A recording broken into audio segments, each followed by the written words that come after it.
네, 오늘은 이제 웨스트민스터 신앙고백서 강의 38번째 시간입니다.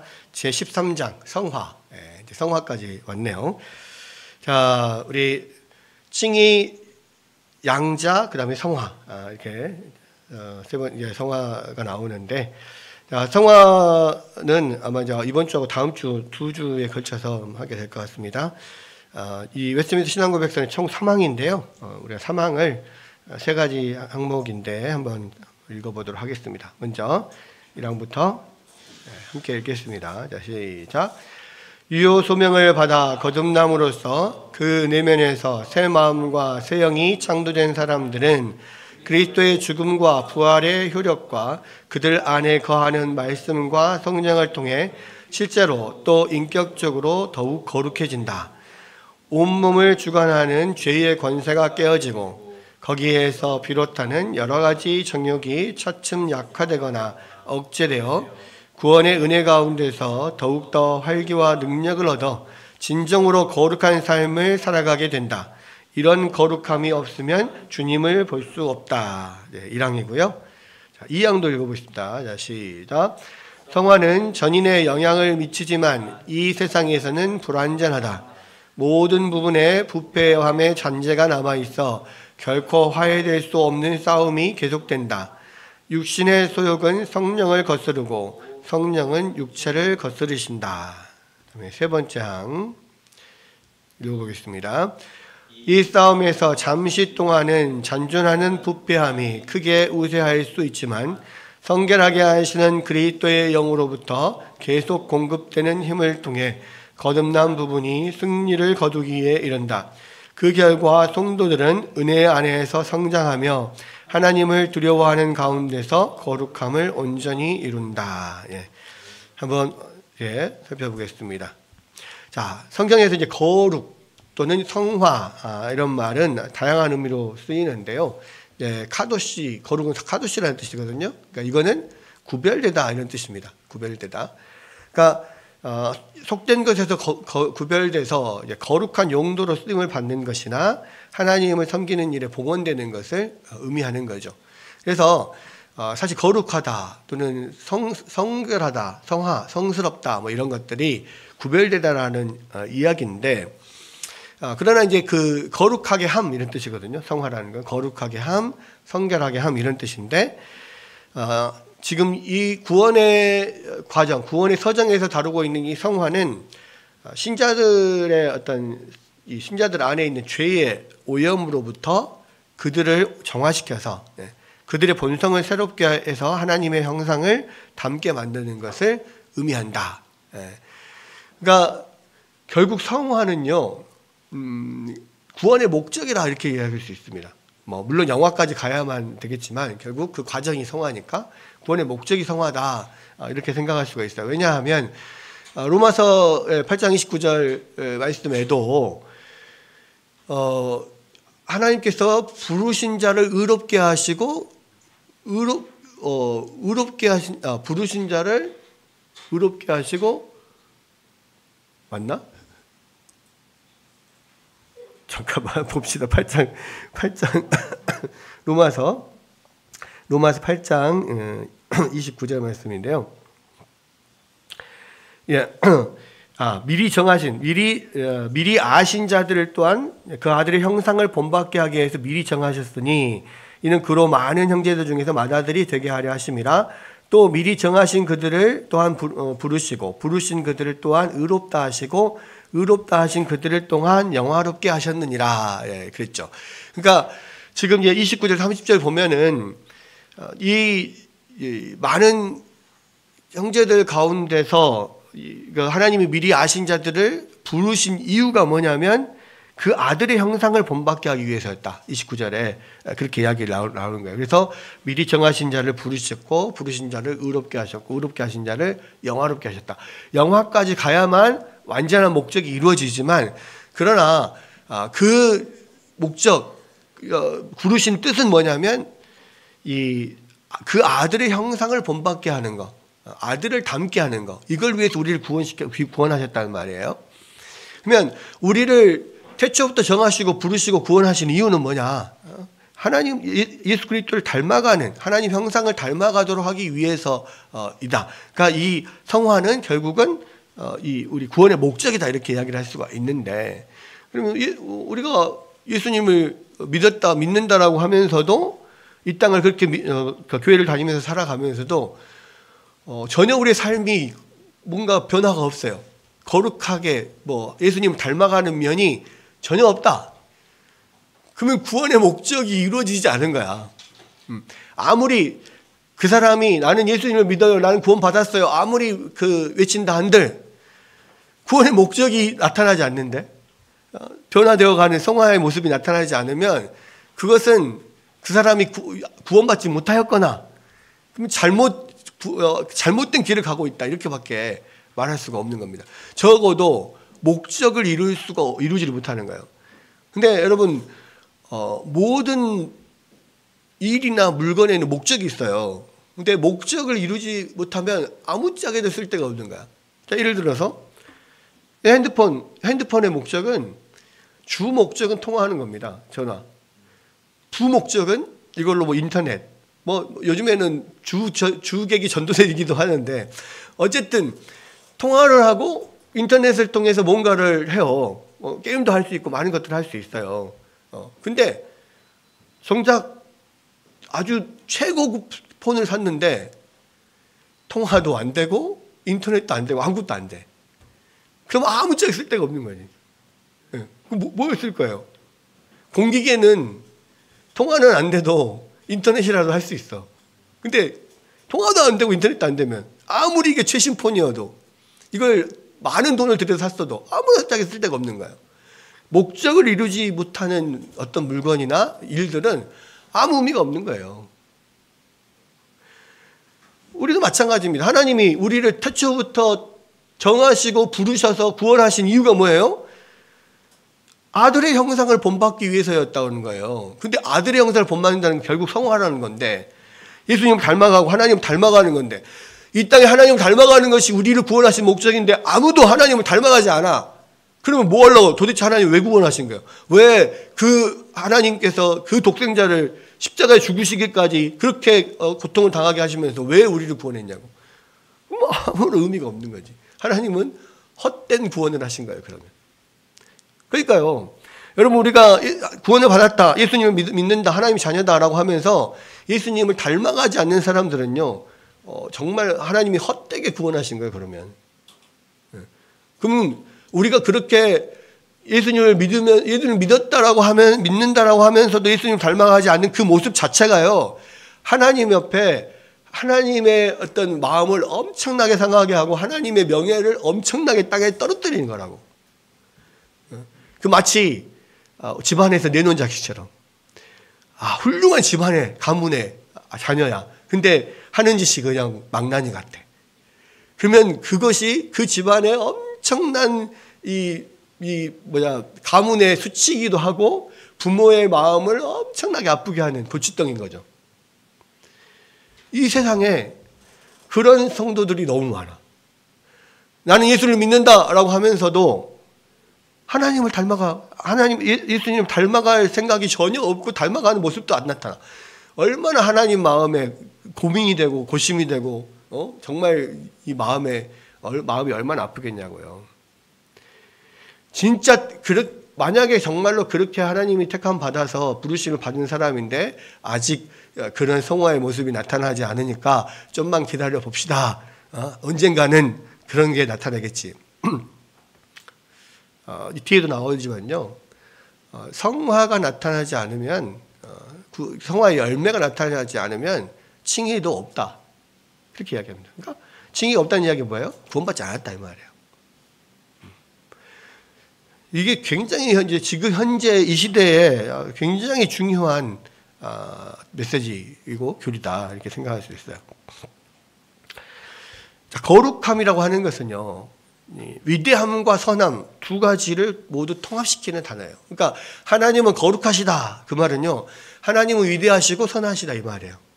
또 하나님은 그 초월성을, 그러니까 위대하시다, 어미하시다는 우리의 어떤 존재와 어떤 우리의 어떤 그 상태를 훨씬 초월해 있다는 의미거든요. 위대하다는 말이 그 말이거든. 그래서 하나님은 위대하시다는 우리를 초월한 어떤 위대함을 가지고 계시고 또한 굉장히 선하심을 가지고 계시다. 이것이 하나님의 거룩하심이에요. 그래서 하나님은 내가 거룩하니 너희도 거룩하라라고 베드로전서 1장 6절에 말씀하셨는데, 이는 하나님이 너희는 나처럼 자존적이고 초월적인 위엄을 가지게 될 것이다 라고 말씀하신 게 아니라는 거예요. 그러니까 거룩함에 있는 앞에 있는 하나님의 위대하심, 엄유하심, 초월하심은 우리 인간이 흉내조차 낼 수가 없어요. 왜? 그건 존재의 문제니까.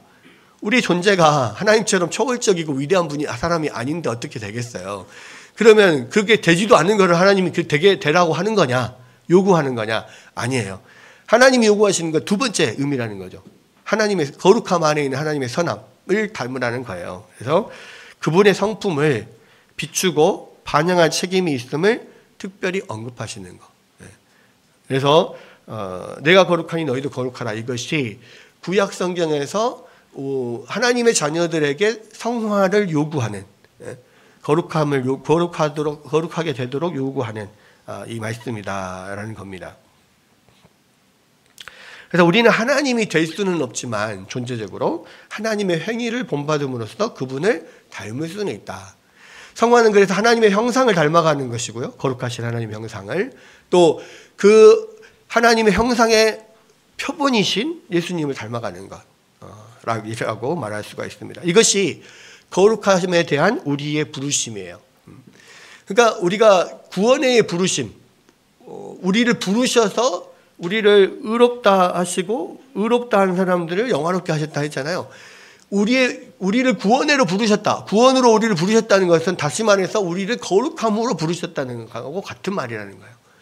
성화로의 부르심. 우리를 구원으로의 부르심은 성화로의 부르심이다. 근데 이제 이게 로마 가톨릭의 견해에 따르면 이 성화라고 하는 것이 우리가 생각하는, 우리가 이 말씀에서 이렇게 받아들이는 성화하고는 달라요. 왜냐하면 로마 가톨릭에서는 어떤 사람이 의롭다함을 받으려면 반드시 그가 성화가 되어야만 의롭다함을 받을 수가 있다, 이렇게 생각을 했거든. 그래서 우리가 이 세상에서는 아무도 의롭다라고 할 수 없다라고 생각을 한 거예요. 그러니까 이것이 루터에게는 계속 고민이었어. 우리가 완전한 성화가 되려면, 우리가 하나님을 완전히 닮으려면 계속해서 우리 의가 쌓여야 된다고 생각했거든. 우리가 계속 의로운 삶을 살면서 의롭게 의화되면서 완전히 성화가 될 거다. 그 영화까지 나간다, 이렇게 생각을 했습니다. 그래서 로마 가톨릭에서는 의롭게 되는 것이 먼저고 그 다음에 성화가 되고 성화를 통해서 완성이 된 게 영화다, 이렇게 순서를 바꿔서 생각한 거예요. 근데 이걸 뒤집은 게 마틴 루터인 거죠. 성경을 보니까 우리가 의로움을 행해서 우리가 의로운 사람이 된 게 아니라 예수 그리스도가 우리를 대신해서 의를 행하시고 그것을 우리는 전가받는 것뿐이구나, 이거를 로마서에서 발견한 거죠. 그래서 이것이 완전히 뒤집어지면서 성경에서 말하는 이 성화가, 칭의가 이런 거구나, 믿음으로만 의롭다 받는다는 것이 이거였구나 라는 것을 깨닫게 되는 겁니다. 그래서 로마 가톨릭에서는요, 아무도 자기는 의로운 사람이라고 말하지 못해요. 왜? 우리가 생각해도 그렇죠. 예수님이 하시는 완전한 의가 아니라면 우리 스스로 누군가 완전한 의를 어떻게 이룰 수 있겠어요? 100% 내가 하나님 앞에 의롭다, 100% 내가 죄가 없다, 100% 내가 거룩하다, 이렇게 말할 수 있는 사람이 누가 있냐고. 아무도 없거든. 그들이 성인이라고 말하는 사람들조차도 사실은 그게 힘들 거란 말이에요. 당연히 그렇습니다. 근데 성경은 그렇기 때문에 우리가 의를 온전히 이룰 수 없기 때문에 결국 하나님 편에서 예수님을 보내서 대신 의를 행하시고 죄값을 치르심으로써 우리를 의롭다라고 칭해 주시는 거다. 그 예수님이 하신 그 일을 믿음으로 받아들이는 사람에게는 그 의가 전가되게 하셔서 우리를 의롭다라고 여기지게 만드신다. 먼저 칭의를 받은 사람이 그 다음에 비로소 그 안에 남아있는 죄의 잔재들을 계속해서 그 죄와 싸워가면서 거룩함을, 성령의 도우심을 받아서 하나님을 닮아가는, 죄와 싸우고 하나님을 닮아가는 이 길을 걸을 수가 있는 거지. 그게 아니라 뒤집어서 완전히 계속 죄와 싸우고 거룩함을 길을 가서 완전하게 의를 획득한다. 이거는 우리 인간 세상에서는 할 수 없는 일이다. 왜냐하면 우리가 처음부터 죄에 완전히 타락하여서 죄의 전적인 부패 상태에 있는 사람이기 때문에 이게 할 수가 없는 거예요. 불가능한 거예요. 우리가 만약에 죄에 오염되지 않은 상태였다면, 이 아담과 같이 처음부터 죄가 없는 상태였다면 완전한 성화를 이루어가고 완전한 의인이 되는 의인으로 완전한 어떤 예수님을 닮은 딱 그 지점까지, 영화가 될 때까지 쭉 그렇게 의를 행하면서 자라갈 수 있었겠죠. 그러니까 아담도 사실은요, 완전한 게 아니에요. 아담도 계속해서 의를 행하고 의를 쌓아가면서 결국은 예수님을, 완전한 예수님의 그 형상을 닮을 때까지 성장해야 되는 사람이에요. 근데 그 죄가 없었으면 그게 가능했어요, 아담은. 근데 죄를 범함으로 아담이 죄에 오염된 상태가 돼버렸고, 그 이후에 모든 사람들이 죄에 오염된 상태로 태어나기 때문에 이게 할 수가 없는 거예요. 그러니까 율법으로 구원을 받을 수 없다는 이야기가 그거예요. 율법이라는 게 뭡니까? 하나님의 말씀, 하나님이 우리 가운데 요구하시는 것을 계속 행해 나가는 거잖아요. 그러면서 점점 완전한 의가 이루어지는 건데, 이거를 기본적으로 할 수가 없게 됐어요. 왜? 우리가 죄에 오염됐기 때문에.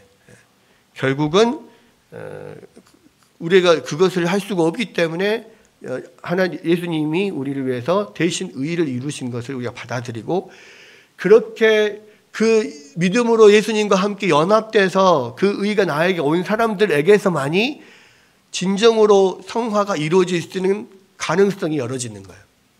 그 전에는 성화가 이루어질 가능성이 없어요. 왜? 성령이 우리 안에 들어오질 않거든.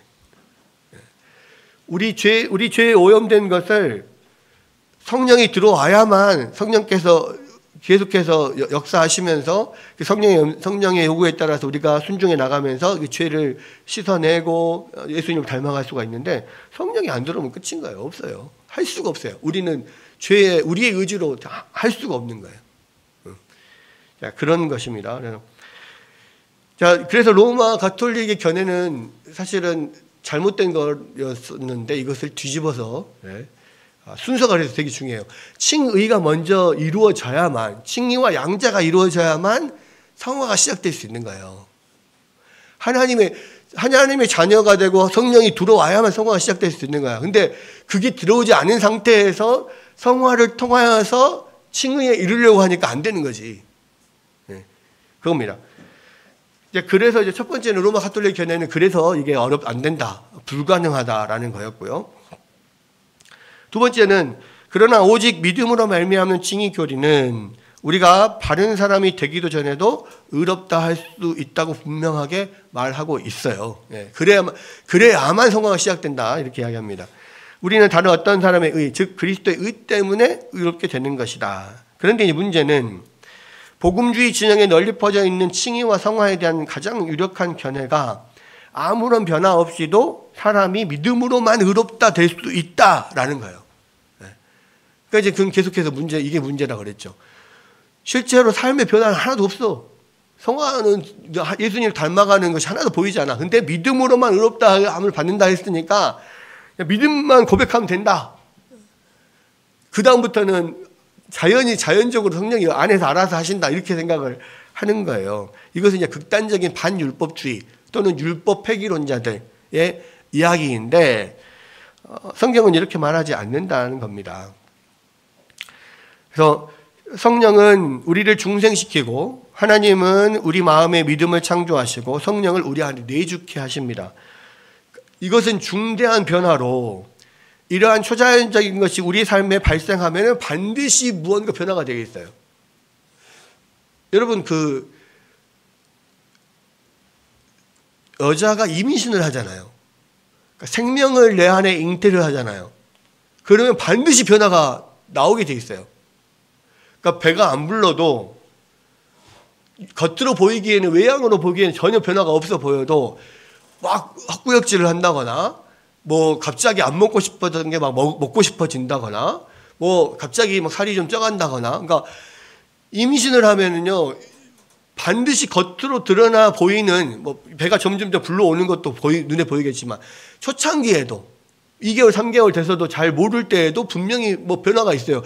그러니까 이상하다 싶어가지고 이 검사를 해보는 거잖아요. 아니면은 한 달에 한 번씩 있는 그게 안 돼, 안 나와. 물론 불규칙해서 한두 달 건너뛸 수도 있는데 이상하다. 왜 안 되지? 이런 것들이 몸에 직접적으로 변화가 온단 말이에요. 그러니까 아내가 생명을 잉태했구나, 이것을 느낄 수 있잖아요. 마찬가지. 어떤 육체적인 생명을 잉태해도 그 몸에 변화가 있는데, 아니 성령이 우리 안에 들어오시는데 몸에 변화가 없겠어요? 그럼 말이 안 되는 거예요. 이거는 엄청나게 초자연적인 변화인데 반드시 성령이 우리 안에 들어오시면 변화가 있을 수밖에 없다고. 그럼 이건 만약에 변화가 없으면 이거는 임신이 아닌 거야. 여러분, 그렇죠? 그래서 따라서 어떤 사람이 의롭게 되면서 성령의 열매를 보이는데 실패할 수 있다는 생각은 성경의 가르침에 완전히 반대되는 것이다. 믿음으로만 의롭다 여김을 받으니까 믿기만 하면 나는 구원받은 거야. 내 삶에 아무런 변화가 없어도 나는 구원받은 거야. 이렇게 생각한단 말이에요, 사람들이. 근데 아니라고. 왜? 이런 엄청난 성령이 우리 안에 성령이 우리 안에 들어오시는 일인데, 육신에 생명이 들어와도 달라지는데 성령이 들어오는데 안 달라진다고요? 말이 안 된다는 거지. 그래서 성경은 열매가 없으면 성령이 그 안에 없다라고 본다는 거죠. 믿음을 단지 고백하는 것으로는 아무도 의롭게 되지 못한다. 아까 오전에도 말씀드렸죠. 그러니까 성화 오전 말씀하고 연결되는 건데요. 성화 그렇다는 거예요. 성화가 그래서 굉장히 중요한 겁니다. 성화는 우리 구원의 목적이기도 하고, 목적이 안 나타나면 구원이 아무 필요가 없는 거예요. 또 그런 성화라고 하는 열매가 맺히지 않으면은 칭의는 없는 거야. 칭의는 성화와 구별되어야 하고, 그렇죠. 그러니까 성화, 거룩하여져 가는 것과 의롭다함을 받는 것, 정말 의롭다함을 받는 것, 그 구원에 동참하는 것, 그것을 통하여서 성령이 우리 안에 들어오고, 분명히 달라요. 칭의와 성화는 달라요. 칭의 성화가 뭐 어떻게 다른지 뒤에 좀 살펴볼 텐데, 분명히 칭의와 성화는 구별되어야 하고, 성화는 절대로 칭의의 근거가 아니지만, 무슨 이야기입니까? 거룩하게 되어가는 것을 근거로 해서 마지막에 의롭다함을 받는 게 아니고, 이거는 구조상 우리가 죄에 오염된 구조상 이게 안 된다 그랬잖아요. 반대로 칭의라고 하는 근거가 있어야만 성화가 되는 거예요. 그래서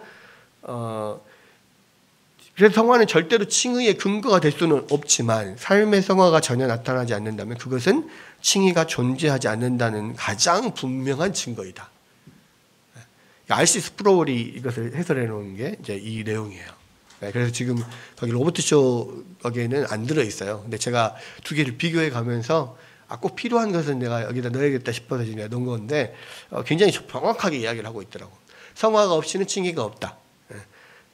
성화의 열매가 나타나지 않는다면 그것은 칭의가 존재하지 않는다는 가장 분명한 증거다. 성화는 구원의 목적이다. 그래서 우리 삶에서 예수님을 닮아가는 것이 없다면 구원이 아무 필요가 없는 거예요.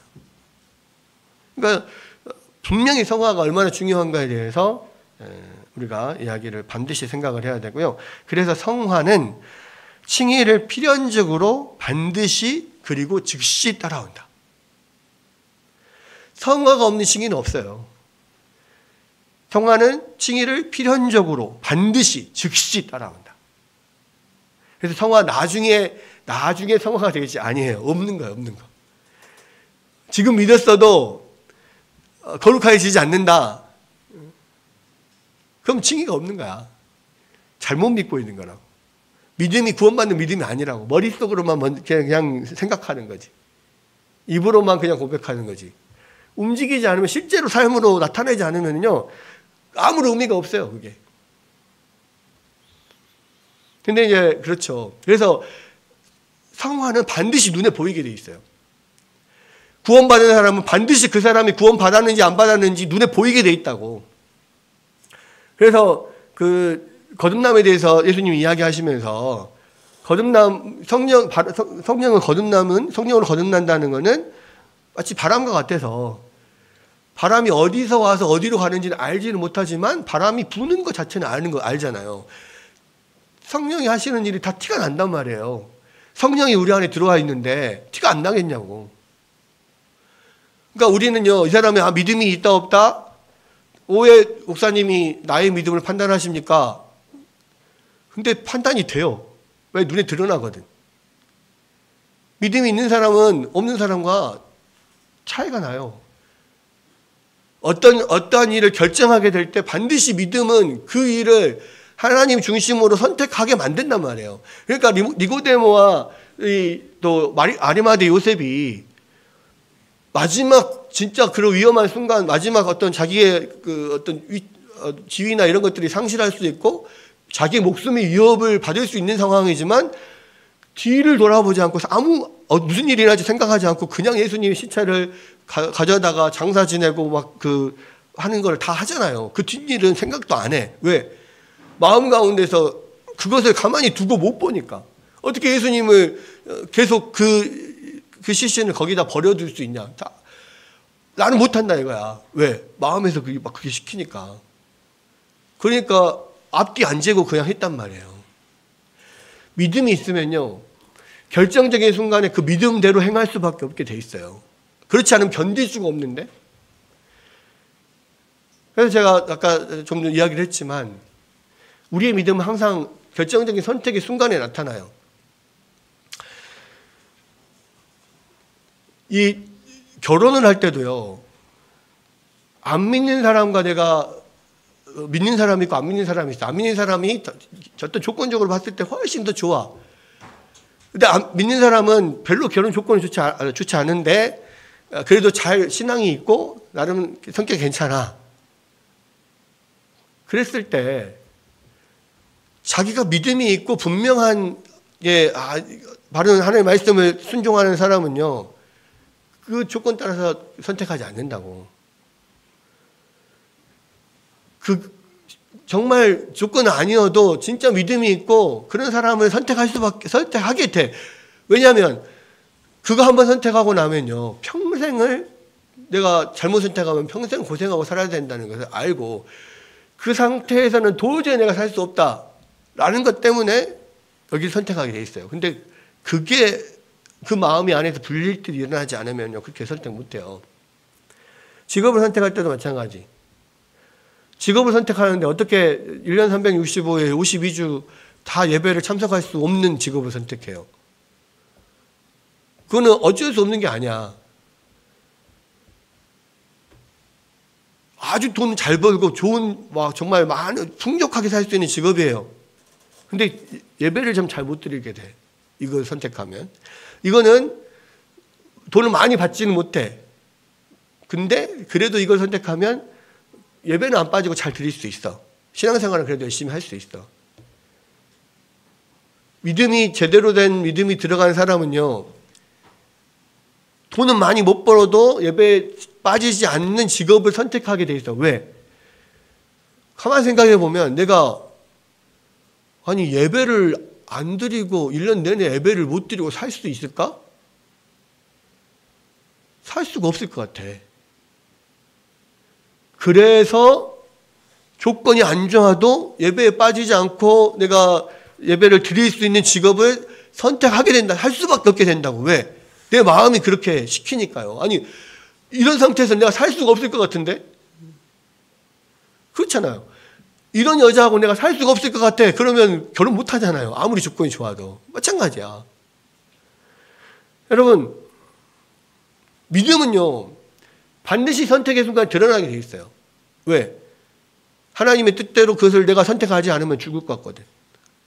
요즘 뭐죠? 무슨 개그 콘서트 요즘 뭐 하는데 뭐 오스탈로 삐꾸스인가 있더만. 가끔 유튜브에 한 번씩 뜬 거 보거든요. 오스트랄로 삐꾸스라고. 그래서 거기서 이제 오스트랄로 피테쿠스보다 더 이른 뭐 먼저 나온 그 인류를 막 발견했다 하면서 막 이렇게 나와가지고 하잖아. 삐꾸삐꾸 막 이러면서.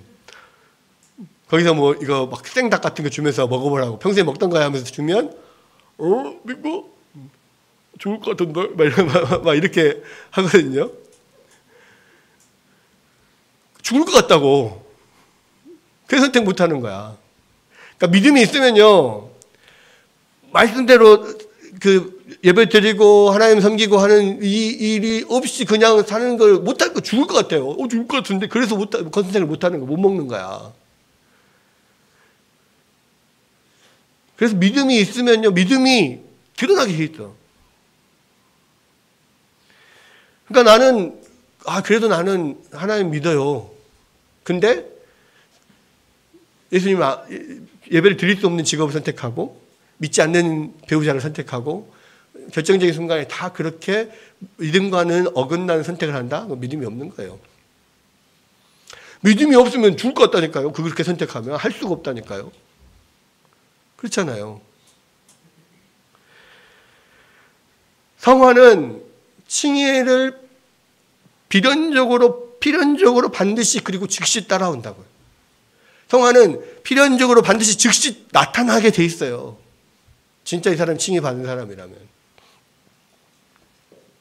진짜 성령이 내 마음에 들어와 있다면. 자, 율법 폐기론자들은 봅시다. 율법 폐기론자들이 반율법주의인데 특별히 이제 그 웨스트민스터 신앙고백서 3설에 이 반율법주의나 율법 폐기론자들의 이야기가 많이 나오는 이유는 뭐냐면 그때 당시에 반율법주의가 엄청 유행을 했거든. 오직 믿음으로만, 그러니까 행동은 상관없이 믿음으로 다 된다, 이렇게만 한 사람들이 많았거든요. 근데 이게 이 웨스트민스터 신앙고백서는 둘 다를 상당히 해야 돼요. 왜냐하면 로마 가톨릭은 율법주의잖아. 율법을 지켜야만 성화가 되어야만 의롭다함을 받고 구원을 받는 것. 그러니까 행위가 굉장히 구원에 중요한 거거든. 이게 율법주의예요. 반면에 반율법주의는 뭡니까? 행위 필요 없어. 믿음으로만 구원을 받아. 그러니까 왜 뒤에 나온 행위는 하나도 필요 없어. 이 양극단 사이에서 중심을 잡아야 되거든. 그래서 이 웨스트민스터 신앙고백서에서는 반율법주의, 율법주의 둘 다 배격을 하고 항상 그 사이에 딱 중심을 잡고 있는 거예요. 두 가지가 계속 나오는 이유가 그거예요. 로마 가톨릭 또는 교황주의자들, 율법주의자, 같은 한 카테고리고, 반율법주의자, 뭐 율법 폐기론자, 이런 사람들이 같은 카테고리예요. 이 시대에도 이미 반율법주의적인 그러한 생각을 가진 사람들이 꽉 차 있어요. 이 시대에. 그래서 그냥 무조건 믿음으로만 구원을 받아요. 행위 상관없어. 믿으면 구원. 그러니까 그냥 간단한 공식으로 그렇게 생각하는 사람 많다니까요. 믿으면 구원 받고 이제 행위를 열심히 나름대로 봉사하고 이렇게 열심히 하나님 거룩하게 살면 하나님께서 상급 주신다, 이렇게 생각하지. 이게 뭐냐면 정확하게 반율법주의예요. 믿음은 구원, 상급은 보너스, 성화는 뭐 선택, 뭐 이런 식, 이런 느낌이거든. 근데 전혀 이 웨스트민스터 신앙고백서에서는 전혀 그것이 아니라고 계속해서 말하고 있어요. 근데 이제 진짜 웃기는 건 뭐냐면 이 시대의 모든 장로교는요, 웨스트민스터 신앙고백서를 우리 신앙의 표준으로 삼는다라고 다 고백하거든요. 근데 웨스트민스터 신앙고백서는 이렇게 말 안 하는데, 이렇게 말하고 있는데 그들은 반율법주의적인 생각을 믿고 있다고. 희한하죠. 여기서 율법 폐기론자들은 신자는 그리스도의 거룩하심이 그들에게 전가됨으로 거룩하게질 뿐 그들 안에 실제로 거룩함이 주입되는 것은 아니고, 이게 거룩함의 주입이라고 하는 것은 로마 가톨릭에서 말하는 거예요.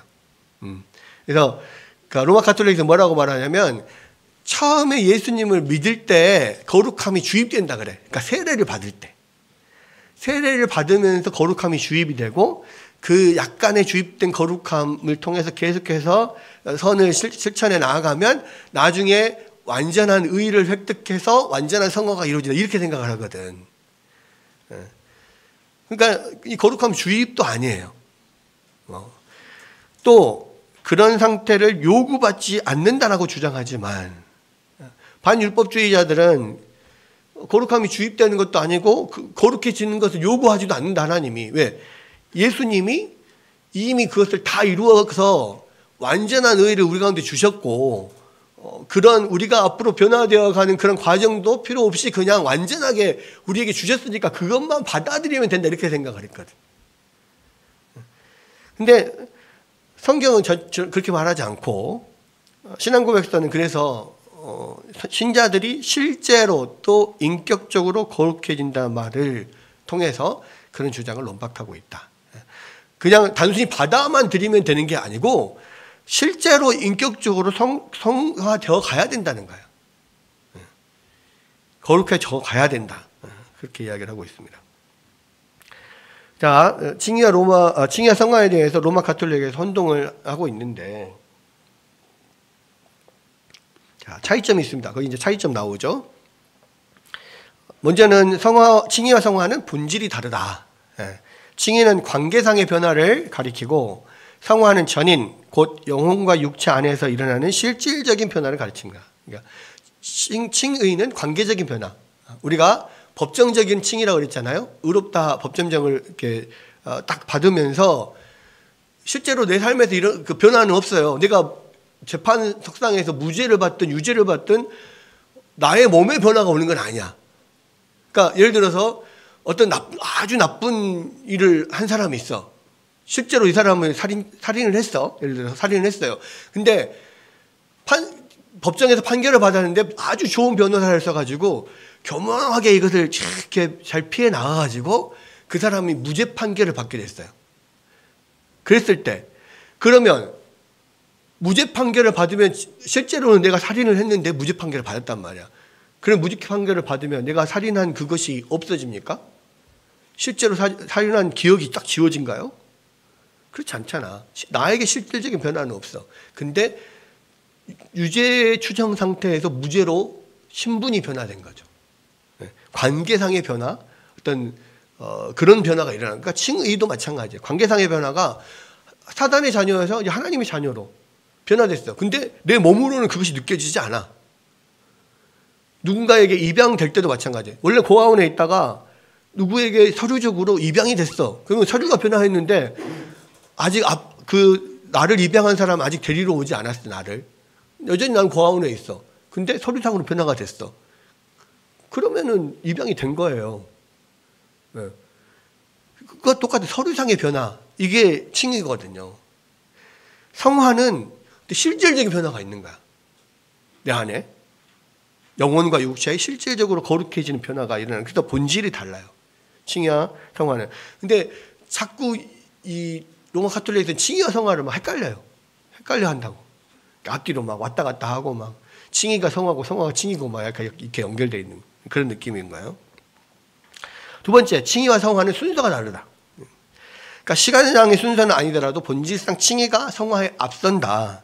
왜냐하면 실제로 거룩함이 이루어지려면 의가 전가되는 것이 선행되어야 되기 때문이다. 아까 말씀드렸죠. 우리가 완전히 죄로 오염된 상태에서는요, 아무리 백날 발버둥을 쳐도 선을 행할 수가 없다니까요. 일단 우리가 의롭다라고 행해져야만 그 다음부터는 의롭다라고 하나님 앞에서 칭의를 받아야만 그 다음부터는 우리가 하는 행위가 다 선한 행위가 나오고 어떤 성화가 이루어져 갈 수가 있는 거란 말이에요. 뭐하고 하냐면 예를 들어서 이런 겁니다. 우리가 죄를 졌어요. 우리가 교도소에 들어가 있어. 예를 들어서 교도소에 들어가서 형을 지금 살고 있는데 그 안에서는 내가 여전히 그 신분을 가지고 어떤 선한 일을 해도 그냥 여전히 죄인의 신분이고 그 선한 것이 아무런 의미가 없어. 근데 교도소에서 나와서 이제 완전히 죄가 이제 다 그 징벌을 다 받고 죄가 다 없어졌어요. 그래서 이제 모든 그 징역을 다 살고 나와서 그 다음부터 행하는 내가 이제 반성을 했죠. 내가 이제 감옥도 갔다 왔고 이제는 난 새 사람이 돼서 새롭게 살고 싶다. 선하게 살고 싶다 해서 많은 봉사도 하고 막 많은 선을 행해. 그러면 그것 자체가 본인에게 그 선을 행한 것이 어떤 의미가 있게 되고 효력이 있게 되는 거죠. 그가 했던 많은 봉사활동, 선행 이런 것들이 그의 것이 돼. 그래서 이 사람이 개과천선했구나. 교도소를 갔다 와서 난 진짜 새 사람이 돼가지고 새로운 의인으로 완전히 거듭났구나 이렇게 생각하게 된단 말이에요. 똑같은 일을 교도소 안에서 또는 내가 현재 뭐 징역 몇 년을 받았는데 몇 년을 그 안에서 받고 있는 동안에 똑같은 일을 하면은 그게 아무런 의미가 없는 거하고 똑같은 거야. 칭의를 받아야만 선행이 의미가 있는 거예요. 칭의를 받아야만 성화가 의미가 있는 거예요. 순서는 그래서 칭의를 통하여서 성화가 이루어지는 것이 맞는 순서고 의미가 있는 거지 뒤집어지면 안 돼요. 교도소 안에서 아무리 선행을 해도 그것은 선행이 아니야. 선행으로 인정이 안 된다고. 모르겠어요. 조금 더 일찍 나오는데 사면하는데 조금 도움이 될지는 모르겠지. 그거하고 똑같은 겁니다. 그래서 순서가 다르다는 거예요. 거룩함이 실제로 이루어지려면 먼저 칭의가 돼야 돼. 무죄 판결이 먼저 내가 죄가 없는 상태가 돼서 그 해야만 의미가 있는 거야. 이 말입니다. 그다음에 성화와 칭의는 내용이 다르다. 칭의는 그리스도의 의가 전가되는 것을, 또 칭의는 내재적인 의가 이루어지는 것을 의미한다. 그러니까 칭의는 예수님이 이루어놓은 의를 내가 그 효력을 받는 거죠. 근데 실질적으로 내 안에서 의는 없어. 성화는 내 안의 의를 이루어가는 거죠. 내 안에서 내재적인 의가 이루어지는 것을 의미합니다.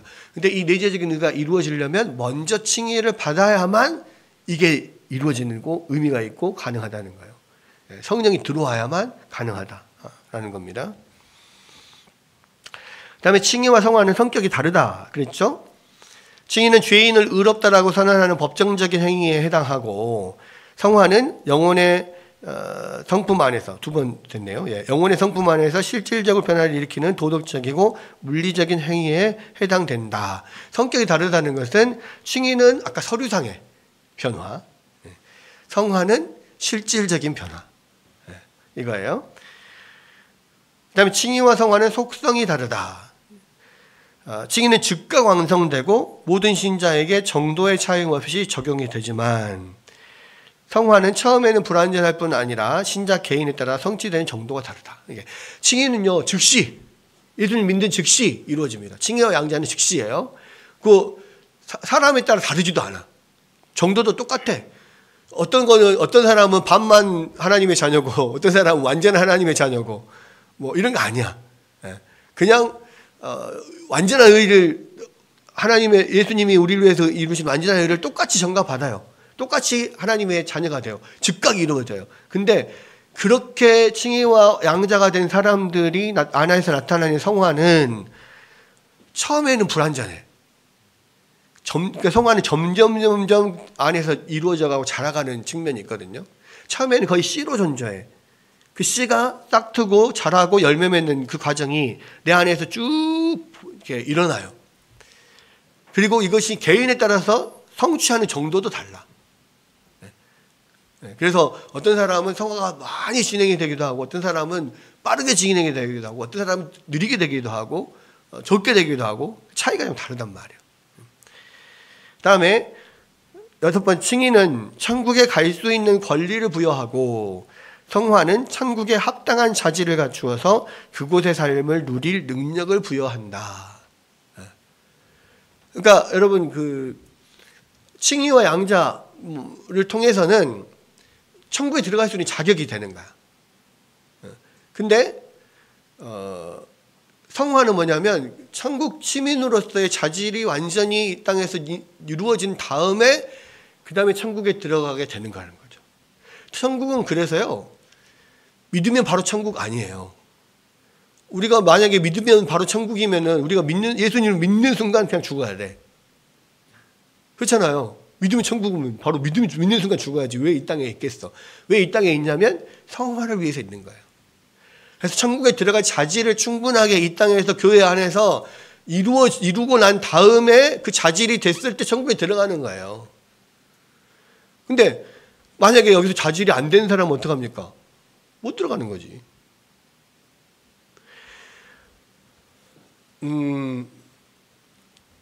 마치 이런 것과 같아요. 그러니까 우리나라 같은 경우는 대학에 들어가기 전까지 어렵고 졸업하는 건 쉽잖아. 요즘에는 또 졸업하는 것도 뭐 그렇게 마냥 쉽지는 않대요. 뭐 무슨 점수도 따야 되고 뭐 또 하고 뭐 하지만 우리 때는 졸업은 그냥 아무나 다 시켜줬거든. 그죠? F만 아니면 다 졸업시켜줘요. 학점이 D, 그러니까 D 이상만 되면 다 졸업시켜줬다고. 무슨 얼마나 높은 학점, 낮은 학점으로 졸업했는지는 뭐 이거는 뭐 차이가 나는 거겠지만, 근데 외국 같은 경우는 대학에 들어가는 것까지는 더 쉬운데 들어가서 졸업하기가 더 어렵죠. 그 안에서. 왜 그러냐면 대학 공부를 통해서 어떤 그 시민의 자질을 길러가는 거거든요. 그래서 어떤 전문직이나 어떤 직업을 가졌을 때, 어떤 시민이 되었을 때 이것을 충분하게 이것을 할 수 있는 능력이 될 때까지 그 안에서 그렇게 공부 열심히 해가지고 그렇게 된 사람만 졸업을 시키는 거예요. 마치 우리가 예수님을 믿고 칭의와 양자의 어떤 그 수양을 받게 되는 거, 양자로 이렇게 하나님의 자녀로 된 것은 대학 합격하는 거하고 똑같아. 외국에서. 그 다음부터는 성화의 과정. 여기서 대학 공부를 통하여서 교회 안에서 대학 공부를 통하여서 천국에 들어갈 수 있는 자질을 갖추어야만 졸업이 되는 거예요. 근데 이게 안 되면 졸업이 안 되고 천국에 못 들어가는 거지. 이게 안 되면 그렇게 충분히 여기서 공부가 안 되면요, 졸업을 못 해요. 그러면 졸업 못 하고 그냥 끝나야 돼. 몇 번 도전하다가 기간 차면은 탈락이야. 그잖아요. 그거 똑같은 거예요. 그래서 사람들은 처음부터 그냥 칭의 양자, 뭐 예를 들어서 내가 믿음으로만 그 의롭다함을 받는다. 믿음으로 고백해서 칭의 받았어. 그러면 끝. 난 천국에 들어갔다. 끝. 이렇게 생각하는데 그렇지 않다고요. 그때부터 시작이라고. 왜? 천국에 들어갈 수 있는 자질을 만드는 성화가 과정이 남아있고, 이 성화의 과정을 위해서 하나님이 교회를 만드신 거예요. 예수님이 교회를 만드신 거니까. 그래서 교회 안에서는요, 여러분, 우리가 천국에 들어갈 백성들이 되는 좋은 자질을 만들도록 계속 훈련받아야 돼요, 안에서. 말씀을 통해서, 또 그 관계 안에서 부딪힘을 통해서, 또 예수님을 닮아가는 그 어떤 죄와 싸우고 예수님을 닮아가는 그 노력들을 통해서 계속해서 성화를 받아가야 되거든요. 교회 안에서뿐만 아니라 우리 세상에서도 마찬가지. 말씀으로 믿음으로 그 견딜 수 있고 이길 수 있는 그 능력들을 계속 부딪혀가면서 그 안에서 길러가야, 그래서 완전한 천국에 예수님을 닮은 그런 시민의 자질을 갖춰야만 천국에 들어갈 수 있는 거예요. 근데 이게 되게 중요한데, 지금 현재 한국 교회에서는, 또는 이 시대의 많은 교회에서는 대부분 반율법주의적인 그런 생각을 가지고 있기 때문에 이 성화 부분을 완전히 그냥 옵션으로 생각하는 거예요. 선택. 칭의는 필수, 성화는 선택. 이런 식으로 생각을 한다고. 근데 전혀 그게 아니에요. 가장 필수적이기도 하고요. 이것이 없으면 안 되고요. 이것을 성화를 위해서 우리가 구원을 받은 거예요. 구원의 목적이 성화라고. 그러니까 이거를 우리가 얼마나 이게 중요한가를 알아야 됩니다. 그다음에 성화는 특권이자 의무다.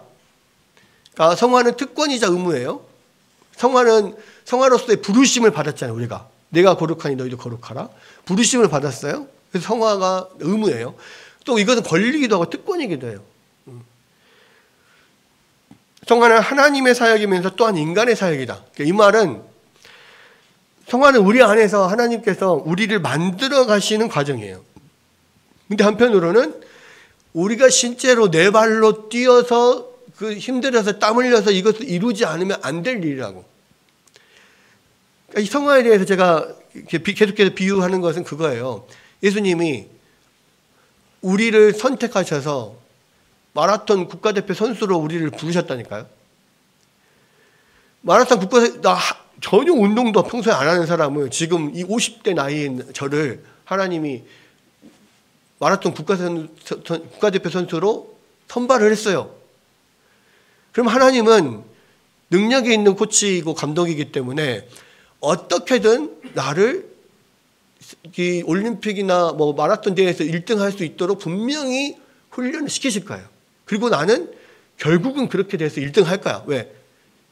코치가 하나님이고 감독이 하나님이니까.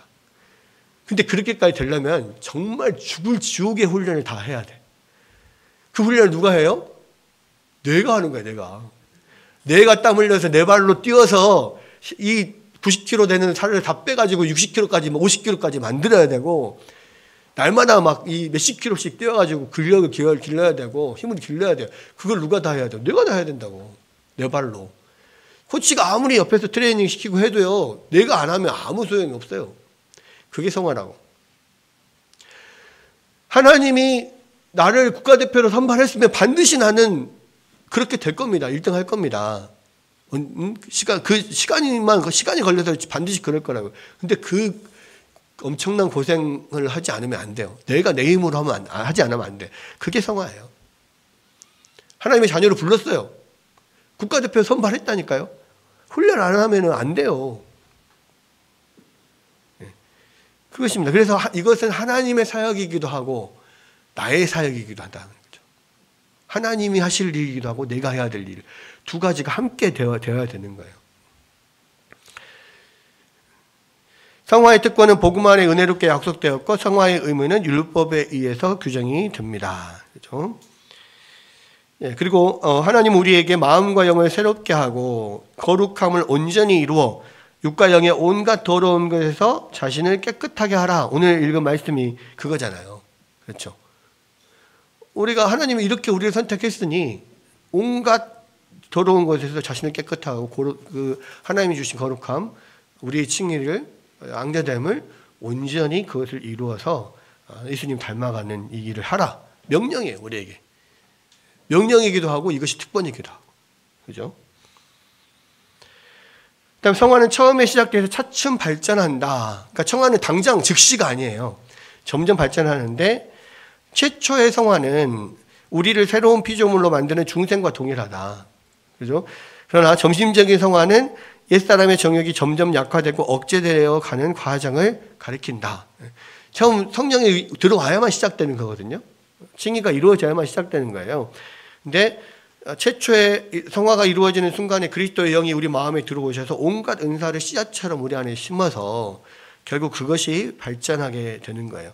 그러한 은사들이 점진적인 성화를 통해서 점점 더 활기와 능력을 얻어가게 되고 최초의 성화를 통해서 영적인 생명의 원리가 생기고 점진적인 성화를 통해서 영적 생명이 점점 증대되어서 하나님의 형상이 점점 뚜렷해지기 시작한다.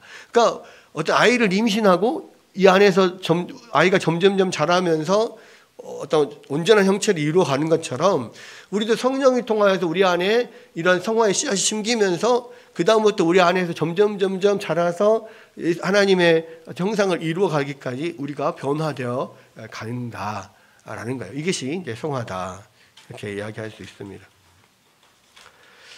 그 다음에 성화는 전인 곧 영혼의 모든 기능과 육체의 모든 지체까지 영향을 미친다. 그러니까 성화는 우리 온 몸과 마음에 다 영향을 미치는 거예요. 왜? 그러니까 타락으로 인해서 부패해진 본성을 옛사람이라고 일컫는 이유는 죄가 전인 곧 영혼과 육신 모두를 오염시켰기 때문이다. 우리는 죄에 영혼과 육체가 다 물들어 있는 상태잖아요. 아주 모세 혈관까지 그냥 이 모든 우리 전체가 다 전적으로 부패된 상태이잖아요. 성화는 그래서 반대로 그 하나님의 거룩하심이 우리 전 육체와 영혼에 영향을 미쳐서 우리를 바꾸는 거죠. 죄에 오염되어 있던 거를 완전히 바꾸는 겁니다. 그래서 원죄로 인한 부패가 전인을 오염시켰기 때문에 거룩하게 하는 은혜 또한 모든 부분에까지 영향을 미치게 된다. 그러니까 약간 이런 겁니다. 우리가 칭의와 양자가 된 이후에는 우리 안에 성령이 우리 들어오시면요, 엔진이 바뀌는 거야. 우리 안에 심장이 바뀌는 거라고. 그래서 중간에서부터 이제 점점점 그것이 모든 지체까지 작동을 하면서 완전하게 거룩하게 되는 데까지 시간이 걸린다 이 말이죠. 걸리는 거. 어쨌든 전체가 오염된 우리를 다시 거룩하게 하는 어떤 모든 부분에까 영향을 미치는 그러한 것이 성화다라는 것입니다. 그래서 하나님의 형상을 따라 새롭게 된 자의 본성을 새 사람으로 일컫는 이유는 성화를 통해 주어진 거룩함의 원리가 전인을 주관해 고귀하게 변화시키기 때문이다. 그래서 옛 사람과 새 사람이 완전히 달라지는 거예요. 중심이 바뀌면서 완전히 달라지는 거예요. 전 인격의 죄가 퍼져 있던 사람이 옛 사람이었다면 반대로 이제 성령이 들어와서 전 인격의 하나님의 어떤 이 거룩하심이 퍼져가는 것이 새 사람이에요. 그래서 그 옛 사람은 완전히 변화됐다. 그것이 성화가 이 일을 한다라는 겁니다. 자, 여기까지가 이제 오늘 성화 함께 살펴본 부분이고요. 다음 주에 조금 뒷부분 더 다루고 그 다음에 이제 다음 장으로 14장으로 넘어가도록 하겠습니다.